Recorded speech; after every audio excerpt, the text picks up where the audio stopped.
I'm Hemant Mehta. And I'm Jessica Blimke. And you're listening to the podcast for friendlyatheist.com. You can now listen to all of our episodes and see show notes at friendlyatheistpodcast.com. Dianna E. Anderson grew up in South Dakota, and after stints as an English teacher in Japan and a radio producer in Chicago, she's turned her focus to writing. Her first book, out now, is called Damaged Goods: New Perspectives on Christian Purity, and it's all about the intersection of the church and sexuality. Dianna, thank you so much for joining us tonight. Thanks for having me. So, just to be clear, you are still an evangelical Christian, right, who's talking about the problem with purity culture? I don't consider myself evangelical anymore, but I definitely am still a Christian. Okay. I think that's interesting. At what point did you kind of shift away, change what you called yourself or identified as? Probably during grad school. I went to graduate school at Baylor University, which is an evangelical Christian university down in Texas. It's one of the largest in the United States. And it was actually during that time, it was 2008 to 2010. So Obama got elected and things were shifting in the U.S. And I just sort of went, I don't think I really identify with the sort of Republican, conservative, evangelical Christian mindset anymore. Interesting. And so you wrote this book because, I'm so glad you did, because I think this sort of weird Christian obsession with virginity is at best creepy. At worst, really damaging. So what started your process to writing this book? It was part of my own personal journey, in that I realized by the time that I was about 25 and I was single and never had been kissed, that there was something wrong with the message that the purity culture had sent to me, which was that, if you keep yourself pure, God will provide somebody for you. And I was just like, okay, that hasn't happened. So I started exploring other things and started reading more about critiques of this purity culture, and realized that a lot of how I thought about myself and how I thought about other women in particular was based out of this metric of shame and these ideas that, we had to be good enough for something or pure enough. So you would think before all this that if you knew a woman who had slept around and wasn't married, what was your reaction beforehand? I would think that they were going to hell, that they were bad sinners, that they couldn't possibly be Christian, and that any woman who did have sex and before marriage and still called themselves a Christian was lying to themselves. So let me go down the list then. What if she just fooled around, but it wasn't sex? Was that also bad? It was bad, and they probably needed to get things right again, but not. Yeah, it was. At what point do you go from this is good, this is what I'm supposed to be doing, I'm pure? At what point does that cross over to, oh, she's in trouble? That was part of the thing that made me start questioning purity culture, because there really isn't a line. Whenever we would ask about that in youth group, because that's a popular question among teenagers, is where is the line? What line can't we cross? The response was always, well, it's up to the couple and stuff, and it's up to you guys to decide. And it was kind of like, wait, you're the one telling me this. Yeah, and it was like, well, wait, so if it's up to the couple, then we can decide to have sex, or is there just... Right. Yeah. It's like that Garfunkel and Oates song, Garfunkel and Oates, where they're singing about the loophole. Oh, yeah. Yes. If you do it in the butt, it's all right, but as long as you don't have sex, the other way. Yeah. Well, what I think is interesting, obviously I think the purity culture and calling a woman who has sex before marriage is, really messed up. But what I think is really interesting is that people expect that when they get married and on their wedding night, sex is going to be awesome. And, they're going to have really healthy, happy sex lives, even though they've spent their entire life being ashamed of it. And, and they don't know what they're doing. Yeah. Happy wedding day. Yeah. So do you think that that's a huge issue that, it's affecting people's marriages in the long term? They're getting married younger, too, right? Because of that, in part. Oh, yeah. Hello, Duggars. I knew, yes. I knew several couples in college. By the time I graduated, I knew 11 couples who had gotten married. And by the time I was 25, 3 years later, 6 of those couples had gotten divorced. Wow. So it's a major part of that culture that's not really addressed or not really talked about. And the official word is that if you're getting married just to have sex, you're doing it for the wrong reasons. Yeah. But Tell that's that the to a only 24-year-old reason that, virgin. yeah, What's the alternative then, yeah. you know? exactly. And that's like the one of the major contradictions is that all these people are getting married so that they can have sex in a holy way, and it's actually turning out to be disappointing and more complicated, and they don't know how to handle lack of sexual compatibility and all these different things. And on top of everything, most of the time these people are very young and financially unstable, so it leads to actually much more divorce. I heard a story a while back, has nothing to do with evangelical culture or anything, but the story was with all these politicians talking about the importance of abstinence-only sex education, when Senator Al Franken, way before he was a senator, he was writing a book where he wrote a letter pretending to be like the head of some organization that supported abstinence, and he wanted to hear all of these politicians' abstinence stories. Like, tell us how you were abstinent. Knowing full well none of them were abstinent themselves, and they're all hypocrites. And I wonder, so the question I want to ask is, you know, these young Christians, like yourself at a point, were being taught that, you know, if you do anything, if you fool around, that's bad. How many of the people teaching this to them followed that same line, do you think? I know there's probably not a number for this or a percentage, but like how many of these youth pastors or the pastors or parents, like most of them probably broke the rules to begin with. But do they not talk about the hypocrisy here? Or like, no, you and, you know, mom and dad, they seem just fine, even though they might have fooled around beforehand. The interesting thing about that is that's where a lot of shame comes in. I remember, and I tell this story in the book, I remember sitting at Bible camp in high school, and there's always like that one night where we sit down and have the abstinence talk and the true love waits talk, and this youth pastor who was like 40 at the time, Unmarried, right? no, married, Okay. talked about how he and his wife, the only woman he'd ever slept with, had about 3 months before their wedding, so they're already engaged, they decided to go ahead and have sex. And like, it was a good 20 years later, and he's sitting up there crying about this. And I remember thinking, but wait, why are you crying? This is the only woman you've ever slept with. It just happened to not be before the wedding, not be after the wedding. It's still the person you love. You are still with her. Wait, he was crying because he regretted it, not because like, oh, it was such a beautiful moment. It was like a cry of regret.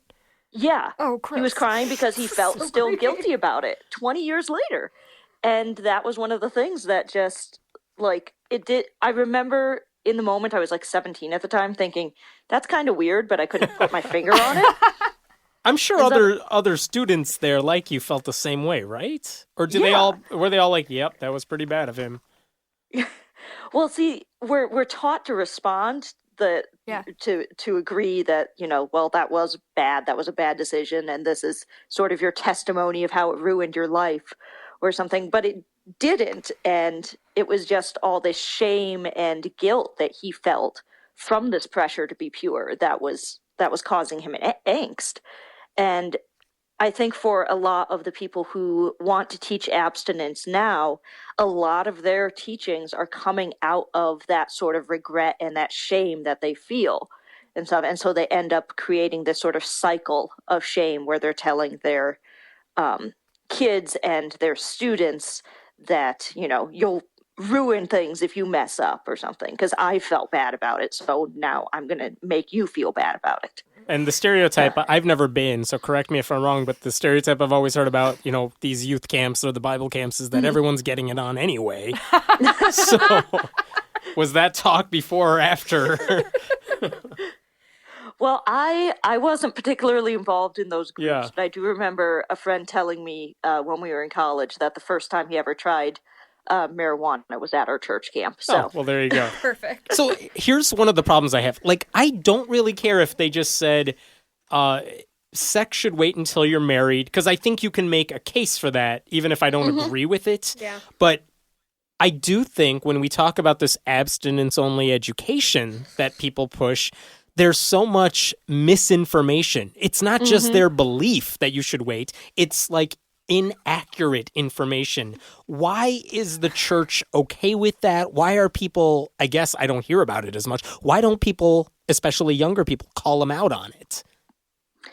Well, I think the church has this weird complex where we think that the world is against us and that anybody who's trying to point out inaccuracies or arguments against things that we're doing for God is just trying to persecute us. And so that plays into a lot of the response to any pointing out of inaccuracy or any argument that comes out of that.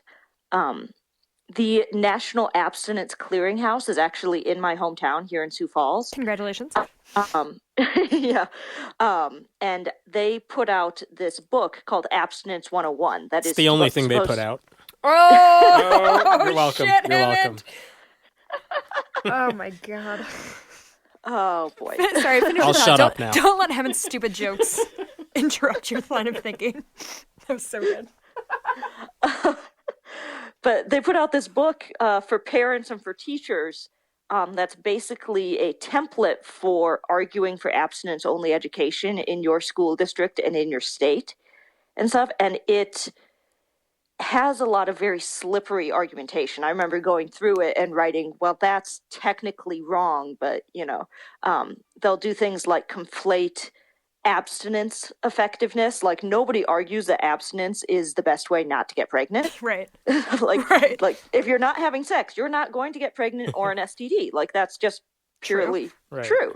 But they conflate that success rate with the success rates of abstinence-only education. But they do it in such a way that it's like it's in the same paragraph, but it's subtly changed subjects. So if you're not paying attention, that's how it comes across.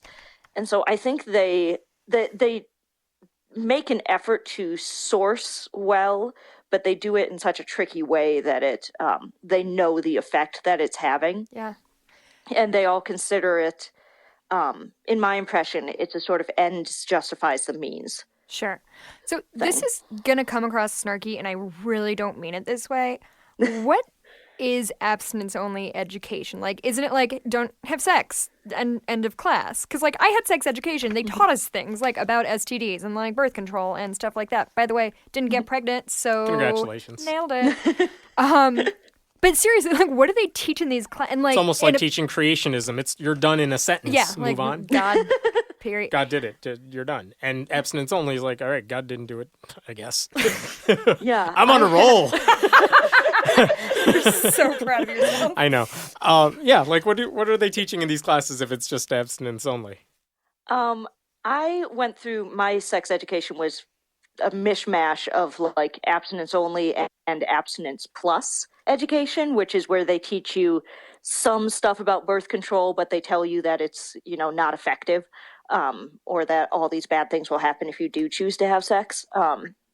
And so it really depends on the school district and the organization that they hire. And this is one of the major problems with abstinence-only education and the federal funding for it, is that a lot of the organizations that get hired to come in and teach sex ed in these schools are Christian organizations, and they are taking federal funds for it, but they are just, doing the message without the Jesus part, so it's okay. And I have heard stories about some of this where they're doing things like passing around a cup in a classroom, like everyone's spitting it. And then the last person in line, hey, do you want a sip of that drink? And the person will be like, ew, no. Ew. Well, that's what it's like if you have sex with someone who's had sex before. Wait, they don't really do that, though, do they? They have. Oh, they do. That's so gross. Yeah. My youth group did gluing pieces of paper together and then trying to pull them apart. What's that supposed to represent? What does that mean? The bonding mechanism of sex. Like, once you're bound to somebody through sex, then you, like, when you pull it apart, you leave little bits of yourself with that person. Oh. Okay, yeah, that person needs to use a condom then. I'll give them credit. That's kind of clever, but it's wrong. Not that's kind of like stupid. I see what you did there with the paper. I hate that. So why? I feel like this purity obsession, it's not aimed at little boys. It's not aimed at male adolescents. It's aimed at girls and women, and they have the creepy purity balls where they like pledge their virginity to their dad. Mm-hmm. Why? Why is it the obsession with women and girls? A lot of it's just plain out patriarchal. Yeah. abstinence movements are very closely tied into complementarianism, which is the belief that men are the head of the households and wives are to be submissive. And one of the things that wives do in their complementary gender role is to make sure that they are a pure bride for their husband. But not the other way around, necessarily. Well, or at least it's not emphasized. Men are told to be pure, but it's a different way. Nobody cares. It's you're not supposed to have sex because you will be ruining somebody else's wife, not ruining yourself. I hate that so much. How awful! And everybody's cool with this. Everyone's like, "Yep, wife is So younger Christians, at least in my experience, and I'm not in that world, they seem to have gotten more liberal on certain issues. Things like gay marriage, they are a lot less anti-gay than their parents are. Are they moving anywhere on this issue? Are they way more in your camp on this? Or are younger Christians still kind of on that, yep, purity, abstinence, that all makes sense? I think a lot of them are sort of on the fence about it, where they don't like a lot of what is being taught, but they don't quite know where to go from there. Sure. Because there's a lot of consternation and a lot of anxiety in evangelical circles about the idea that, like, you own your body and you are an autonomous being who can make their own decisions and stuff, because we're taught from the time that we're little that, God owns us and our bodies belong to God, and therefore we have to give them up to him and stuff, which is all really creepy sounding when you think about it. Yeah. But how much of it, and maybe this is like putting too fine a point on it, how much of it is like Christians or people who were raised in sort of a sex shaming culture just don't want to talk to their kids about sex and are like, just don't do it, dude. Like, just don't.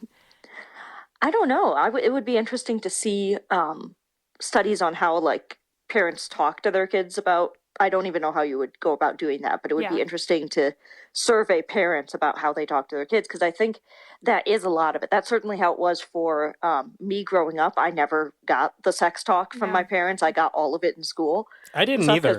No, me neither. Thanks, Google. That's totally true, by the way. Like, that's probably how I found out everything. I mean, talking to friends and stuff, but actually, online. My mom did try to give me the sex talk after we saw, do you remember the movie Now and Then? I don't know if either of you saw this. It was, anyway. Is that a Nicole Kidman movie? No, it was with, like, Rosie O'Donnell and other people whose names I can't think. Anyway, it was about, like, four girls growing up in the 60s, and the one, this is not a great story, but the one's mom, like, explains sex in the way of, like, it's like a flower and yada yada yada, and they're like, and from that day forward, Susie was obsessed with flowers and we never knew why. But we were driving home and mom's like, Jessica, do you really understand how sex works? And I was like, no, don't. Anyway, thanks, public school. Again, not pregnant, nailing this. So all of the facts say that abstinence-only education doesn't work. Like, I'm sure you could sway facts and figures to make it say what you want, but, like, really every study we've seen says abstinence education does not work. Like, the people who get abstinence education are no better at not getting pregnant or STDs than the rest of the population. Right, exactly. Roughly. So how are they justifying continuing this, like, failing program? Or do they not care about numbers? They really don't care about numbers. It's all ideological, and a lot of it is very, very political in terms of a lot of state representatives want to be able to say that, and school boards want to be able to be reelected in conservative areas by saying, I supported this abstinence-only education project. And they'll often, when comprehensive sex ed comes up, there's often a lot of really inflammatory language that gets bandied about. And stuff. Like, I have a Google alert for sex ed, and every day when I open it up, there are arguments in school districts across the country about, this new sex ed curriculum is going to teach your kindergartner how to give oral sex, or something like that. And it's a good political move for abstinence only people. Here's a question that you might know the answer to because you're in Christian circles. When I'm online and I'm reading people writing about sex, the conversations I tend to read about lately are about things like consent and what is consent, what isn't. It's about double standards and how we view women who have had sex versus men who have had sex. That sounds very different from the types of conversations I suspect people are having in church about sex. What are Christians talking about when it comes to sex within Christian circles, within the church? And is it the same conversation the rest of us are having outside that bubble, maybe? It's not. Sex talk is for married people. And frequently, like, married people and your pastor will talk about it, but you don't talk about it openly. You don't talk about sexual problems. You don't talk about compatibility, and you don't talk about consent. And those topics just don't come up in the culture so much. Nope. I was never taught about consent growing up. In fact, sorry to cut you off, that almost sounds like consent implies that sex is kind of already a given, I guess, and then consent is an issue to go on top of that. Yeah. And if you're not even supposed to be having sex to begin with, why would consent even come up, I suppose? Why don't you talk about it? I comment in my book that we're so afraid to teach girls how to say yes because we're afraid that they actually will use that knowledge. And that's the entire conflict. They think if they teach girls like how to recognize when, and it's particularly women, and stuff, but the consent thing applies to men as well. In that, if we teach them how to say yes, what it's like to be ready for sex and to own those decisions and to make those decisions, the church is really afraid that they'll make decisions that don't align with what the church wants. And so they just don't bother teaching it at all. I feel like I've heard kind of two lines of thought regarding sex after marriage, like within, in a church sanctioned manner. I've heard that it's like, oh, once you get married, sex is amazing and it's like a wonderful thing you get to enjoy, but you have to be married first. I've also heard sex should not be enjoyable. It is only for procreation. You should only have sex like if you're actively trying to have a kid. Are those are those interchangeable? And Christianity is one more like a Catholic kind of view? It really depends on what denomination you're in and what sort of theological strain you're in. I grew up in sex will be amazing after you're married and you'll want to experience it all the time and stuff, and it'll be great because you found the one person God meant for you. But I've also heard from others who grew up in Catholic traditions or other more conservative branches of Christianity than I did that sex is a duty to be performed only when you are ready for children and stuff. And that tends to tie in more with the anti-birth control sort of attitude. What's going on with some of these Christian pastors who will have sermon series where they're talking about sex? And I mean, there's some stories about, the pastor in Texas who was on a bed on the roof of his church with his wife for like a week. It's kind of a publicity stunt for the church, but they're saying, look at how great sex is. Is that pushing this? Yeah, no, seriously, that happened. Wait, he was having sex on the roof? No. Oh. He was with his wife on the bed. Not having sex, but saying, look, like, we're on a bed together. Like, let's talk about sex in the church because we're hip like that. But I mean, you have these pastors who are saying we're going to talk about sex in the church. What are they talking about? Is it that same like just after you're married, it's going to be great? It depends. It really depends on the pastor, but sermons about sex are a good way to get people in the door. Sure.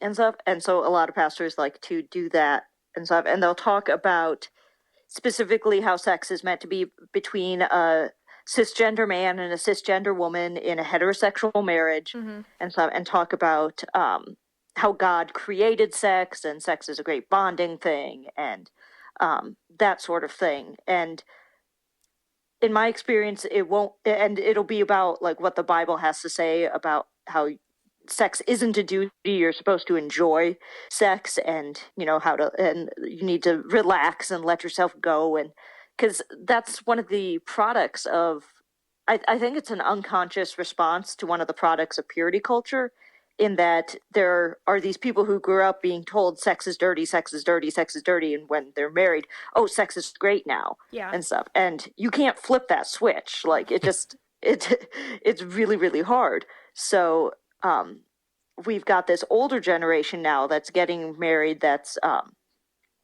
having sex and having children and stuff, and realizing that they're still thinking sex is dirty and sex is a duty and sex is bad in the back of their minds. So this trend of pastors talking about sex, I think, is responding maybe unconsciously, maybe consciously to that trend. I want to go back. You just said, like, when they're talking about these, when pastors are talking about sex, it's a cisgender husband-wife, heterosexual couple. Where do conversations about things like homosexuality, polyamory, any of those other things, do they ever come up? I mean, I think I know how they talk about homosexuality, but I mean, does the word polyamory or any of those alternative, I guess, for lack of better words, do those words ever come up? Are those things talked about? Polyamory might be coming up more recently, but in my time, it really wasn't. And stuff, and things like couples who have like open marriages, or homosexual couples, or any sort of thing like that was presented as like, well, this is against God's plan. This is, and there's that like ew, yuck reaction that we're supposed to have to it, and stuff, and that's very much encouraged. And so that's like the only time that LGBT issues ever get talked about. And only in a negative light, you mean? Sure. Yes, only in a negative light, and only when they need like an example to contrast against the good, holy, pure couple. Yeah. So did you research purity balls and things like that in your book? Can you talk a little bit about sort of the rise and popularity of those?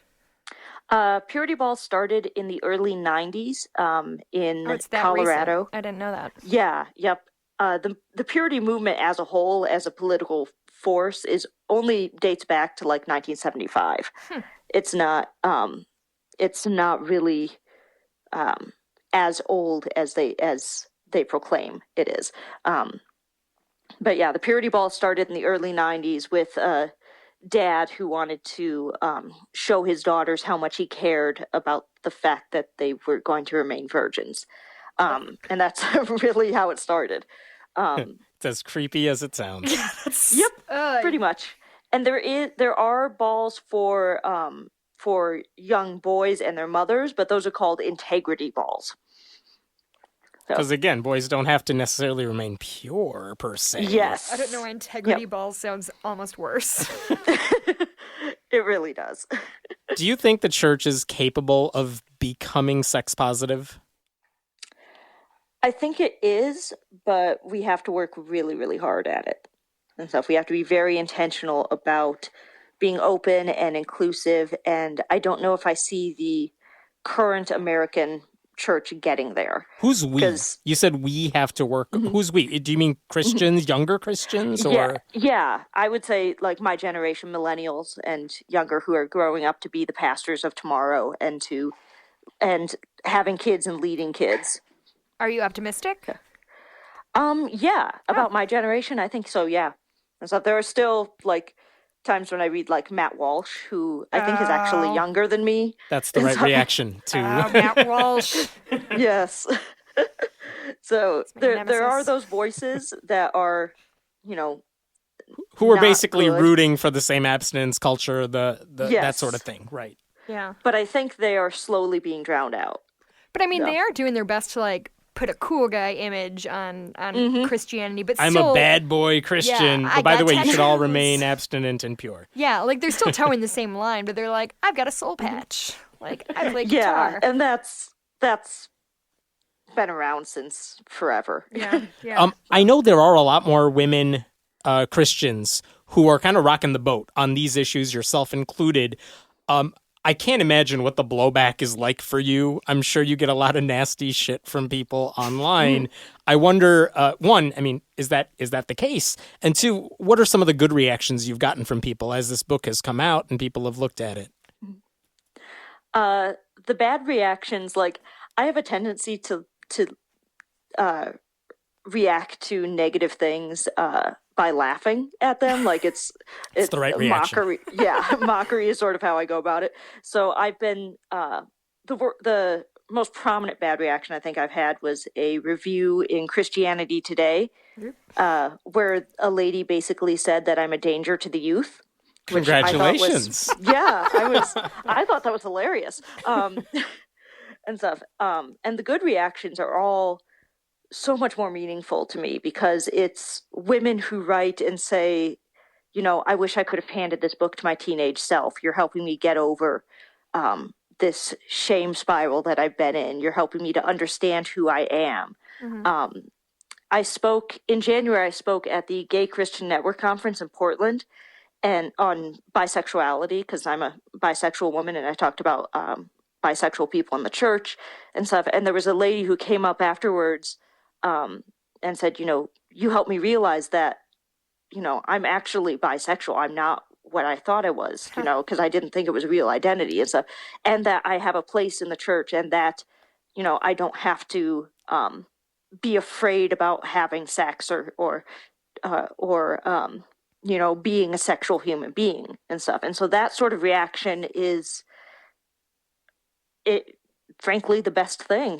Yeah, that's to be really meaningful for you. I don't know if this is going to even come out as a question. I think a lot of atheists would listen to what you just said and they would scream. They want to tell that woman, like, it's not that the church needs to expand to encompass you, but you need to get the hell out of there. Yeah. I feel that's like a visceral reaction a lot of atheists would have, like, especially when it comes to issues like homosexuality. Mm-hmm. Like, I sometimes have this debate myself. Yeah. Do I want the church to be more inclusive of gay people, or do I want them to keep being anti-gay, because then more people will get the hell out of church? And I'm not sure which, you know, I lean on that different ways. What do you think? I mean, like you said, you are a Christian. You, I presume, want people to remain within the church, but is that ever a pull? Is that ever a tension for you? Like, where is it better to be in the church and bisexual, or out of the church altogether? For me, I respect and understand people's faith journeys, and like, I'm not going to sit there and if a friend is, you know, thinking, you know, I might be becoming atheist, I'm not going to sit there and try to evangelize them back or anything. Like, I'm totally fine with it. And this sounds weird, but I have a lot of friends who are atheists and stuff, and we talk about this sort of thing. We hear that a lot. Yeah. And the thing is that sort of militant, you must leave the church atheism, isn't all that supportive to LGBT people for whom faith and religion and that sort of spirituality is deeply important. Yeah. And so I would encourage people, if they still feel their faith, if they are still wanting to be good, faithful Christians, to work out some theology that works for them. There is theology that's inclusive of it, and there's an entire... there are many churches that are LGBT inclusive and sex positive and things like that. They're not the ones we tend to hear about, but they are there. Exactly. Yeah. So, do you think this is just a generational thing? Like, you know, 25 years down the road, this will maybe be a non-issue, LGBT issues, and purity thing. Like, do you just think they're eventually going to go away once this crop of old people dies? I don't know that it'll go away, because history tends to be pretty cyclical. Sure. And I point out in my book that we're actually repeating some of the same debates that they were having in the 1920s, when the marriage age was increasing and people were becoming, you know, sexually active before marriage and all that sort of stuff. And that's actually how sex ed became a thing, because it became a public health issue and stuff. And now we're redebating that and trying to push sex ed out. So it's one of those things where it'll come up again and stuff, but I have faith that we'll be more prepared to nip it in the bud. Well, and approach things better. Thank you for playing a part in that.